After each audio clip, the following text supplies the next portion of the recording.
պատարագ է մատուցում կարգալույց եղած քահանան, որպես աստվածաբան, կարող եք մեկնաբանել սա, ինչպես Ես կարծում եմ, որ սա նույնիսկ մեկնաբանության կարիք չունի, որովհետև նույնիսկ եթե դու աստվածաբան չես, նույնիսկ եթե կարդում ես զուտ որպես գիտակից մարդ Մայրաթորի հայտարարությունը, որ կարգալույց եղած հոգևորականը իրավունք չունի որևէ ծիսակատարություն, որևէ խորհուրդ կատարելու, դա կլինի պսակի խորհուրդ, դա կլինի մկրտության խորհուրդ, դա կլինի պատարագի խորհուրդ,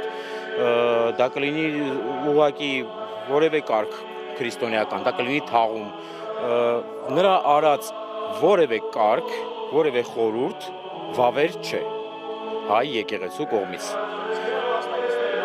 Այդպիսի կարծիք էր հնչվում։ Մասնակիցները չեն անիծվում, ոչ էլ անեծքի տակ են ընկնում, ուղղակի այո, հաղորդություն են ստանում, որը որ օրինակ չգիտեմ, իրենցից յուրաքանչյուր մեկը կարող է դա տալ, եթե այդպես է, եթե այդպես վերցնենք, որովհետև եթե դու օծվում ես եկեղեցու քահանա, Մայրաթորի իշխանությունը, եկեղեցու իշխանությունը տրված է քեզ գործելու որպես հոգևորական, այդ նույն իշխանությունը վերցվում է քեզանից, որովհետև դու այլևս իրավունք չունես քահանայագործելու, հետևաբար որևէ մեկը իրավունք չունի կարգալույց լինելուց հետո որևէ ծիսական արարողություն անելու։ Հետևել եք կադրում, տեսել եք հովանավանքում ինչա կատարվում։ Այո, սկզբից մտածում էի, թե որևէ բան գրել դրա մասին, բայց իրականում լացս եկավ։ Իրականում, այո, ինքը մենակ չէր այնտեղ, ինքը իր հետ էին նաև մարդիկ, ովքեր որ էլի դուրս են Մայրաթորից, սարկավակներ, սարկավակ կար այնտեղ ես տեսա, որը որ համացանցում հայտնի է իր հայոյախոսությամբ, կողքը կանգնած էր։ Այսինքն ես մի անգամ մի առիթով ես վերջերս գրել էի սոցիալական էջերից մեկում իմ, Facebook-ում ավելի ճիշտ, որ իրենց մատուցած պատարագից հետո այդ խորանը պետք է 7 օր գինով եւ մեռոնով լվացվի, որովհետեւ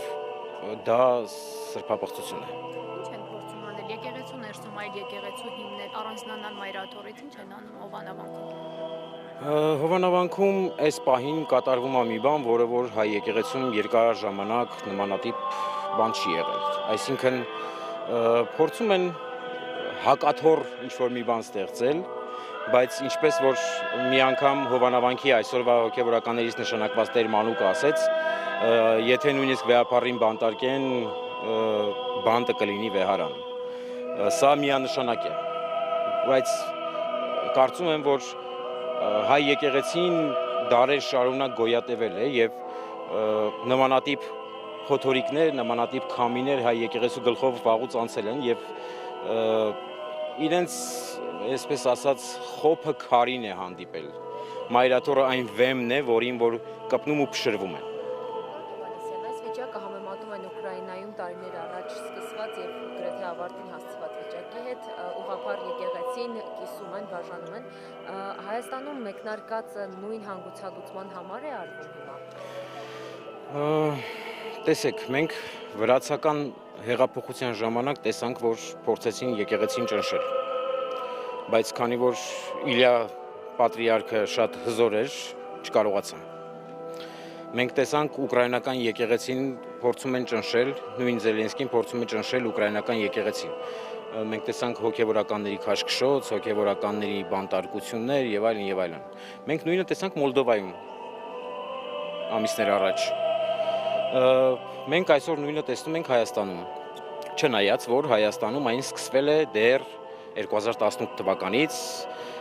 այսպես ասած, նոր Հայաստան, նոր Հայրապետ շարժումից։ Եվ սա բնականաբար ճնշումներ է հայ եկեղեցու դեմ եւ ուղղորդված ճնշումներ են, ես կասեի, որ օրինակ, երբ որ հիմա ասեմ, օրինակ, երբ որ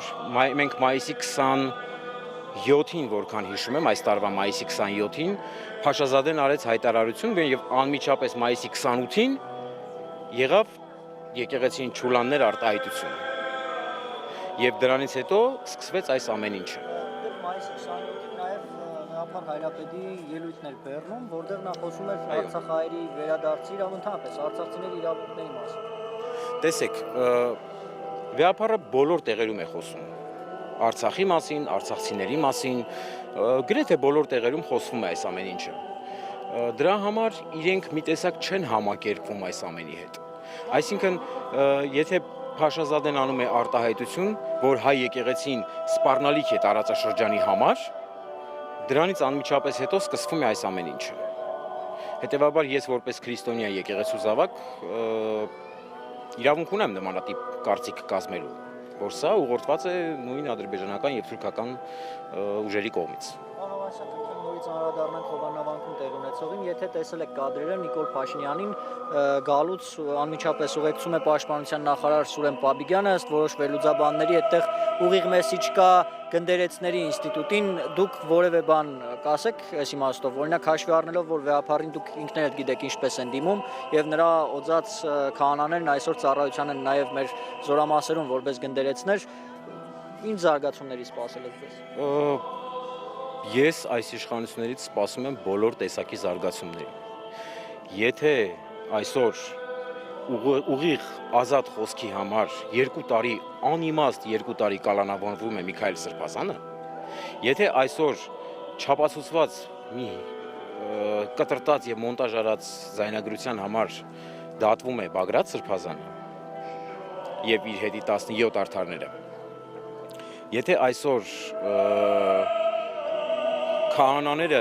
քննչական կոմիտեի կողմից կիրակի օրով կանչվում են հարցաքննության, ես ամեն ինչ սպասում եմ։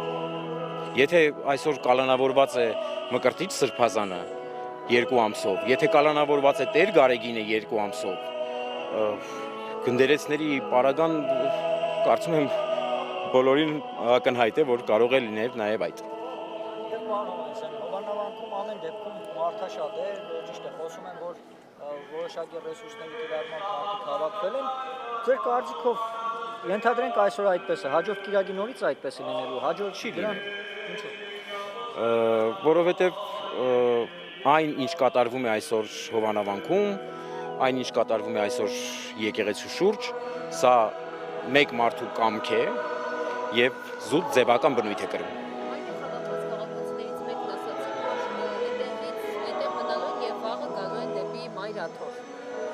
Սա կարծես արտահոսք էր։ Բարով գան, Աստված իրենց հետ, Աստված իրենց այնքան խելք ու միտք տա, որ որևէ սպառնալի ոտնձգություն չլինի Մայրաթորի հանդեպ, որովհետև Մայրաթորը մեր սրբության սրբոցն է։ Եվ այն մարդիկ, ովքեր որ այսօր հավաքված են, թե վարչական ռեսուրսի կիրառում, թե մնացած է իմ կարծիքով, այսօր այնտեղ ես տեսա Դիլիջանի քաղաքապետը, ես այնտեղ տեսա պաշտոնյաների, ովքեր որ ոչ հաճախ կտեսնես եկեղեցում, այսինքն այսօր նրանք այնտեղ էին ուղղակի մեկ մարդու դուր գալու համար։ Հաջորդ կիրակի, որ այդ մարդը չեղավ Հովաննավանքում, այնտեղ մարդ չի լինելու։ Դե թող սկսեն, ինչ ասեմ,